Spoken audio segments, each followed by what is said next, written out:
সকাল 10টা থেকে বিকেল 5টা পর্যন্ত শিথিল থাকার পর আবার শুরু হয়েছে কারফিউ। এই সময় রাজধানীর সর্বশেষ পরিস্থিতি জানতে যুক্ত হচ্ছে সহকর্মী সম্রাট আনোয়ারের সঙ্গে।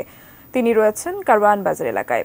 সম্রাট, এই মুহূর্তে রাস্তাঘাটের অবস্থা কেমন দেখছেন, আর কারফিউ তো শিথিল হওয়ার পরে আসলে রাস্তাঘাটের চিত্র আমাদের জানাবেন। ধন্যবাদ টুম্পা। আপনি জানেন যে কারফিউয়ের মধ্যে কিছু বিধিনিষেধ থাকে এবং বিধিনিষেধের আওতায় আমরা যে ধরনের পরিস্থিতি স্বাভাবিকভাবে দেখে থাকি সে তুলনায় আজকে মোটামুটি যে সকাল 10টা থেকে 5টা পর্যন্ত শিথিলতার সময়, সেই সময় মানুষজন অনেক আনাগোনা দেখেছে এবং বিভিন্ন যে মূল সড়কগুলো সেই সড়কেও যানবাহনের যে চিরায়ত জ্যাম জটলা সেটিও আমরা দেখতে পেয়েছি।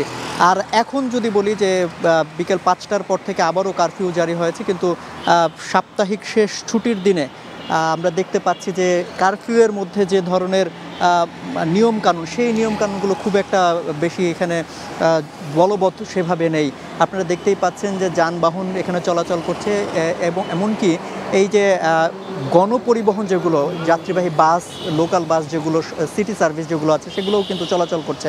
আমার সহকর্মী দেখাচ্ছেন হয়তো যে বাসে যাত্রী ওঠানামা করছেন। অর্থাৎ বরাবর আমরা যে চিত্র দেখে থাকি কারফিউয়ের মধ্যে, যে মানুষজনের আনাগোনা কম থাকবে, মানুষজন ঘরে থাকবে এবং বাইরে যাতে কেউ বিশৃঙ্খল পরিবেশ সৃষ্টি করতে না পারে সে জন্যই কিন্তু আসলে কারফিউটা দেয়া।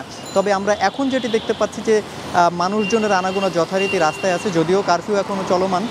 ঠিক একইভাবে যানবাহন চলাচল করছে, গণপরিবহন চলাচল করছে।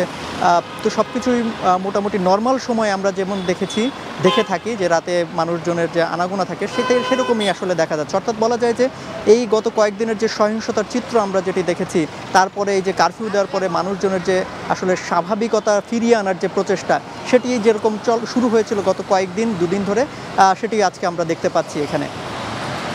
আমরা আপনাকে ধন্যবাদ।